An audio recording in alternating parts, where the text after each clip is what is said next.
Roman Reigns के royal rumble जीतने के बाद और मंडे नाइट रॉ के सेगमेंट के बाद हमें पता चल गया है कि जो वर्ल्ड हेवीवेट चैंपियनशिप है उसके लिए CM Punk versus Roman Reigns का मैच होने वाला है। और अब डब्ल्यूडब्ल्यूई का काम है, रोमन रेंस का काम है, सीएम पंक का काम है इस मैच को हाइप करने का, इसके बारे में बातें करने का। तो रिसेंटली अभी मतलब कल ही एक पॉडकास्ट वाले शो में, एक इंटरव्यू वाले शो में पहुंचे थे सीएम पंक और उन्होंने पता है क्या बोला अपने इस मैच के बारे में। वो कहते हैं कि क्योंकि ये जो मैच है वो दोनों टॉप गायस का होने वाला है तो फिर it is going to be a measuring contest. तो पहले वो एक वर्ड बोलना चाह रहे थे मेजरिंग से पहले, जो कि बोलूँगा तो मैं भी नहीं अभी। तो पहले उन्होंने पूछा कि क्या मैं बोल सकता हूँ, हाँ हाँ तुम बोल सकते हो। तो सीएम पंक ने बोला कि it is going to be a D measuring contest. अब डी से मेरा क्या मतलब है, अगर आप लोग समझदार हो तो अच्छी बात है, नहीं समझ में आए तो ये और ज़्यादा अच्छी बात है। तो मुझे नहीं समझ में आया कि ये मतलब कैसी परिभाषा दे रहे हैं CM Punk versus Roman Reigns के, मतलब ये मैच को कैसी परिभाषा दी जा रही है जहाँ पे आपकी world heavyweight championship on the line है। एक चीज़ मैं आपको अभी बोल देता हूँ, देखो आज क्या डेट है,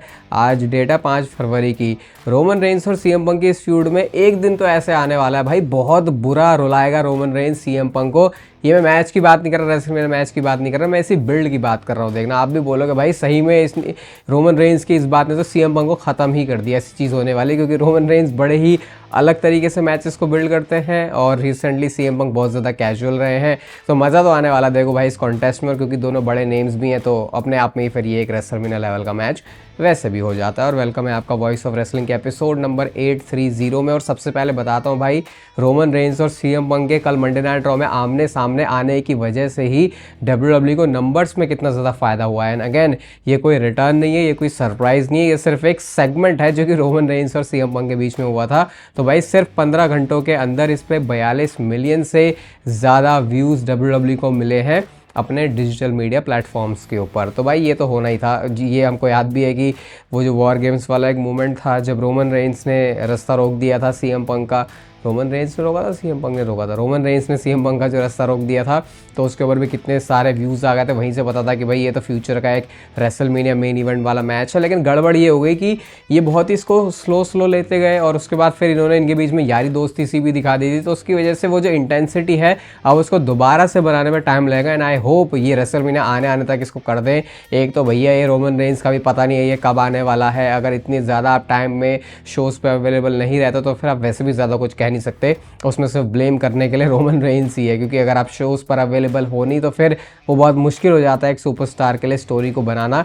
एटलीस्ट भाई अब ये रेसलमेनिया है, इस टाइम पे अगर आप आ जाओगे तो थोड़ी सी अच्छी बात हो जाएगी। हम तो सिर्फ उम्मीद ही लगा सकते हैं, बाकी तो भैया बड़े आदमी हैं, प्रीमियम लोग हैं, क्या ही बात कर सकते हैं इसके बारे में। Roman Reigns versus CM Punk के मैच के ऑफिशियल होने के साथ साथ एक ऐसी चीज़ भी हो रही है जो 2013 से अब तक नहीं हुई, और वो चीज़ है बेईफेस वर्सेस बेईफेस का मैच वर्ल्ड चैंपियनशिप के लिए रेसलमेनिया के मेन इवेंट में। रेसलमेनिया को हेडलाइन करता हुआ लास्ट टाइम ये जो मैच की बात हो रही है वो था John Cena versus the rock का। आपको पता है रेसलमेनिया के मैचेस में डब्ल्यूडब्ल्यूई ने मतलब हमेशा ही किसी भी एक फ्यूड, अब तो वैसे काफ़ी चेंज हो गया, लेकिन इतने सालों से डब्ल्यूडब्ल्यूई को जो हम देखते हैं उसमें ऐसा ही रहता था कि एक सुपरस्टार हील है तो फिर दूसरा फेस होना चाहिए। लेकिन पिछले कुछ सालों में वो चीज़ काफ़ी चेंज हो गई है।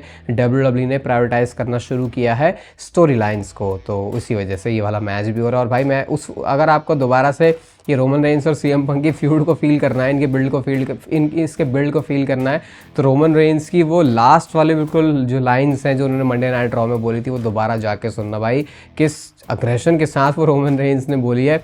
और वो देख के लगा कि अब रोमन रेंस खुद भी अच्छी खासी मेहनत कर रहे हैं अपनी स्टोरी को बिल्ड करने के लिए, और करेंगे भी क्यों नहीं, क्योंकि अगेन ये रेसलमेनिया के मेन इवेंट की बात हो रही है जहाँ पे world heavyweight championship on the line होने वाली है। मिस्ट्री अटैकर की बात कर लेते भाई, मिस्ट्री अटैकर या मास्क मैन की बात कर लेते जो रॉयल रंबल में आया था। तो भाई हाई स्पॉट पॉडकास्ट, पता नहीं मैंने इससे पहले इनके बारे में ज़्यादा कुछ सुना नहीं है, इन्होंने ये बताया है कि वो जो मास्क के अंदर जो हुडी के अंदर बंदा था वो डेफिनेटली सेथ रॉलिंस तो नहीं था।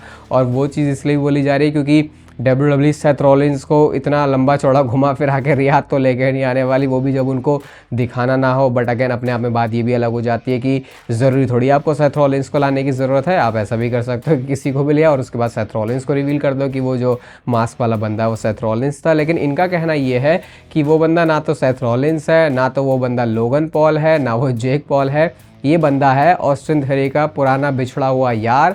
मैं बात कर रहा हूँ ग्रेसन वॉलर की। अब मुझे नहीं पता ये स्टोरी लाइन के हिसाब से कैसे सेंस बना रहा है, या फिर सही में ग्रेसन वॉलर का नेम है भी या फिर नहीं, क्योंकि बहुत टाइम से देखो स्टोरी से तो वो गायब है। और एक चीज़ जो कि मुझे पहले पता चल गई थी वो ये है कि ट्रिपल एच को ऑस्टिन थ्योरी से ज़्यादा ग्रेसन वॉलर पसंद है। एट दिस पॉइंट सारी चीज़ इसी हिसाब से होती है कि क्रिएटिव में किसको क्या पसंद है, किसको क्या पसंद नहीं है। मेरे यहाँ शादी है तो मैं ये खाना बनवाऊंगा, तेरे यहाँ शादी है तो तू ये खाना बनवाएगा। आजकल सारी चीज़ें बस इस हिसाब से चल रही हैं। ऐसा नहीं है कि ये पहले नहीं होता था, लेकिन पहले ये थोड़ा बिजनेस के हिसाब से या फिर फैंस को क्या पसंद आएगा उस हिसाब से भी सोचते थे। कहाँ एक टाइम पे भाई हम विंस मैकमैन को इतनी गालियाँ देते थे कि भाई ये तो कभी अपने फैंस की नहीं सुनता, ये बोलता है कि ये फैंस के लिए करेगा लेकिन ये कभी करता कुछ नहीं है।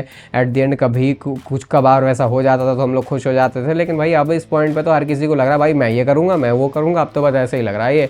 तो इसीलिए अगेन ये ग्रेसन वॉल वाली भी अगर स्टोरी आ जाती है तो मैं कोई बहुत ज़्यादा हैरान होऊंगा नहीं, क्योंकि ऑस्टिन थ्योरी से ज़्यादा आगे ट्रिपल एच ने हमेशा ही ग्रेसन वॉलर को रखा है। वो तो मुझे लगता है इसमें पॉल हेमन का भला हो कि ऑस्टिन थ्योरी को अभी ये वाला स्पॉट भी मिल गया, वरना ये भी उनको नहीं मिलने वाला था। अब पता नहीं, मुझे नहीं पता एक चीज़ कितनी सही है फिर नहीं। एक तो बहुत ज़्यादा रिलायबल सोर्स की तरफ से आई नहीं है, लेकिन क्या पता WWE इसका भी कोई सेंस बना सकती है। और जब उस मास्क वाले बंदे को ऐसे देख भी रहे तो कोई लोग कह रहे हैं कि हाँ लग रहा है ग्रेसन वॉलर की तरह। लेट्स सी क्या ग्रेसन वॉलर ही वो सुपरस्टार होते हैं जो कि उस हुडी के नीचे थे। एजे स्टाइल्स को हमने रिटायर होते हुए देखा है रॉयल रंबल में, लेकिन एक कन्फ्यूजन फैंस के दिमाग में रह गई कि क्या वो सही में रिटायर हुए, क्योंकि अगर वो रिटायर नहीं हुए पूरी तरीके से तो फिर उन्होंने ग्लव्स को दोबारा क्यों पहना था। वेल इस वाले क्वेश्चन को बहुत जल्दी आपका आंसर कर दिया जाएगा।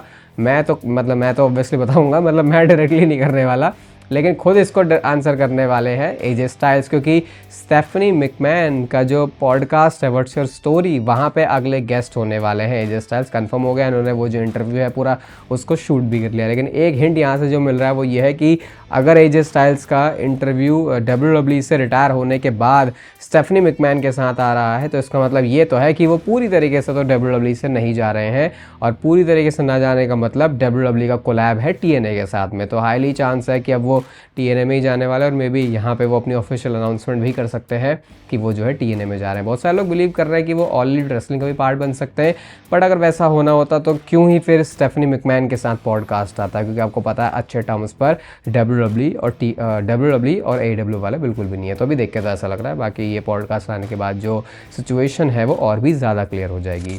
जे उसो की तरफ से भाई एक बहुत फ़नी हरकत होती है, मतलब उनकी तो सीरियस हरकत है लेकिन है ये फ़नी। उन्होंने एक पूरे अपने इंस्टाग्राम की स्टोरी में पोस्ट करी ये चीज़ जहाँ पे वो नफ़रत की बात कर रहे हैं, और यहाँ पे वो इसी बारे में बात कर रहे हैं कि रोमन रेंज के जीतने की वजह से कैसे बहुत सारे लोगों को गुस्सा आ गया इस चीज़ को लेकर, और कहते हैं कि सारी ये जो दुनिया है उसने हमेशा हमें नीचे ही घसीटने की कोशिश करी है, लेकिन हम एक दूसरे को हमेशा लिफ्ट करते हैं। मैं कभी अपनी फैमिली को नफरत नहीं कर सकता। अपने आप को ही वो फूल थमा रहे हैं और कह रहे हैं कि oh that cinema term we use in wrestling now, ये सारी चीज़ ब्लड लाइन से ही आई है, योर वेलकम करके उन्होंने बोला। तो लोग कह रहे हैं वो भाई जे उसो तू लास्ट ईयर जो जीता था उसकी जो तेरे को नफरत मिली थी, अब तू इसमें दोबारा से सिंपैथी लेने के लिए मत आ जा। रोमन रेंज का अलग मुद्दा है, रोमन रेंज के साथ अपने आप को मत शामिल कर, ऐसा लोग जे उसो को एडवाइस कर रहे हैं। वैसे पता नहीं जे उसो को देख के ऐसा लग रहा है कि भाई रिसेंटली वो काफ़ी ज़्यादा पेस ऑफ है चीज़ों को लेके, लेकिन वो कुछ ज़्यादा खुल के बोल भी नहीं पा रहा है, क्योंकि आज के ज़माने में आप खुल के ज़्यादा बोल देते हो तो फिर आपकी और लेनी देनी हो जाती है। तो जे उसो के लिए टाइम तो देखो अभी बिल्कुल अच्छा नहीं चल रहा है। एक तो भाई कुछ महीनों पहले कहाँ बंदा मेन इवेंट में रहता था हमेशा, वो मतलब अभी तो जैसे टैग टीम में भी क्या ही डाला भाई, जिमी उसो को तो पता नहीं कौन सी पर्सनल प्रॉब्लम हो गई है, बट जो भी है जे उसने ऐसे रिएक्ट किया, वो ऐसे दिखाना चाह रहा था कि भैया रोमन रेंज मेरा भाई है, उसे कोई कुछ मत बोलना, तो लोगों ने उल्टा बोल दिया वो भाई अपने भाई से तो थोड़ा सा दूर रहे। सो ये फनी हो गया अपने आप में जे उसो के लिए। अभी तो वैसे हाँ जे उसो के लिए भी सोचना पड़ेगा ना कि उनका रेसलमेनिया में किसके साथ मैच होने वाला है। फिलहाल तो देखो टैग टीम चैंपियंस है, और टैग टीम चैंपियनशिप की तो भाई मतलब कोई वैल्यू रह ही नहीं गई है। कहाँ ऐसा लग रहा था ट्रिपल एच इसकी जो वैल्यू है उसको रिवाइव करेंगे, बट वैसा वो भी नहीं कर पाए। मंडे नाइट रॉ में अपने प्रोमो में रोमन रेंज ने बात बोली थी कि मैंने भाई तेरे साथ हाथ मिलाया और उसके बाद तू मेरे पीछे से क्या गधों की तरह एक्टिंग कर रहा है जैसे कि मैं कोई यंग मैन हूँ यहाँ पे। तो अगर आपको नहीं पता एग्जैक्ट किस चीज़ की बात कर रहे थे रोमन रेंज, तो इस पिक्चर को आप लोग देख सकते हैं। वैसे मैंने चैनल पे पहले दिखाई हुई है जहाँ पे रोमन रेंज जब एग्जिट कर रहे हैं तो पीछे चैंपियन होने के बावजूद भी जो ड्रामेबाजी है CM पंक की वो चलती चली जा रही है। तो इसी चीज़ के बारे में रोमन रेंज बात कर रहे थे, और उस समय भी बहुत ज़्यादा गूफी हरकत लगी थी, लेकिन इतना नहीं लगा था कि सही सही में इसके ऊपर ये स्टोरी लाइन बना सकते हैं। इतनी सारी चीज़ें वैसे WWE करती है कि फिर लगता है कि अच्छा हाँ, स्टोरी लाइन तो किसी के भी ऊपर बनाई जा सकती है। LA नाइट की विजन वाली स्टोरी के बारे में आपको छोटी सी एक चीज़ बताऊं तो भाई ये जून से विजन के साथ स्टोरी में पड़े हुए हैं और अब फरवरी का महीना आ चुका है, अब तक ये इसी वाली स्टोरी में पड़े हुए हैं।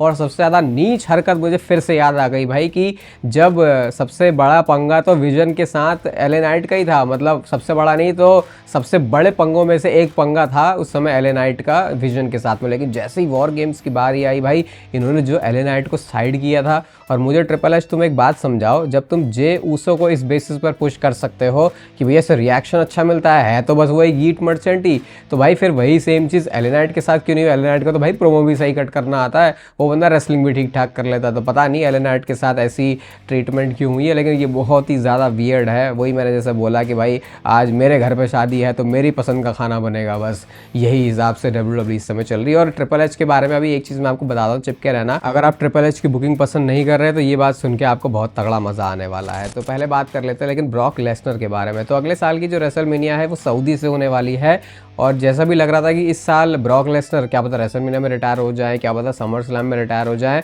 बहुत हाई चांस है कि सऊदी वाले रोक के रखेंगे ब्रॉक लेसनर को, सिंपल रीज़न की वजह से कि उनके यहाँ पहली बार रेसलमेनिया हो रही है और ब्रॉक लेसनर उनके हमेशा ही पसंदीदा बंदों में से एक रहा है। तो ऐसा वो कैसे होने दे सकते हैं कि ब्रॉक लेसनर उससे पहले ही रिटायर हो जाए। और एक चीज़ जो मैंने आज तक अभी तक ब्रॉक लेसनर के बारे में बोली नहीं है, वो ये है कि ब्रॉक लेसनर को सिर्फ पैसे कमाने से फ़र्क पड़ता है भाई।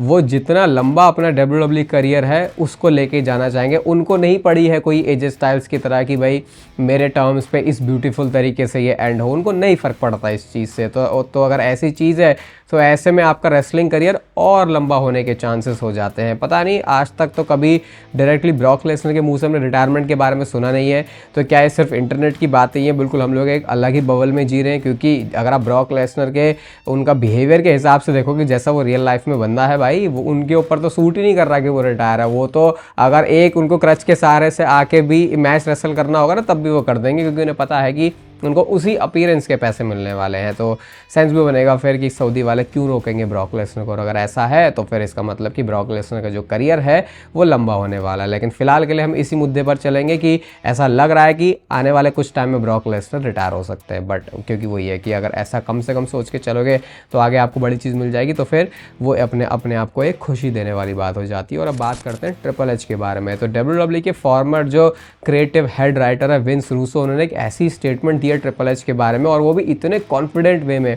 सबसे पहले तो अगर आपको नहीं पता तो एवा रेन जो कि रॉक की डॉटर हैं, अब वो WWE कंपनी के साथ नहीं है, और ये सिचुएशन गड़बड़ सिचुएशन होने की वजह से क्रिएट हुई है। तो एवा रेन की गर्लफ्रेंड है जिनको WWE कंपनी से निकाल दिया गया था। हाँ, एवा रेन की गर्लफ्रेंड की मैं बात कर रहा हूँ, बॉयफ्रेंड की बात नहीं कर रहा।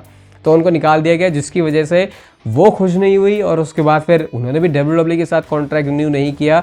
और भाई इन सारी चीज़ों के ऊपर विंस रूसो ये बोलते हैं कि बैक स्टेज समय इतना केओस मचा हुआ है।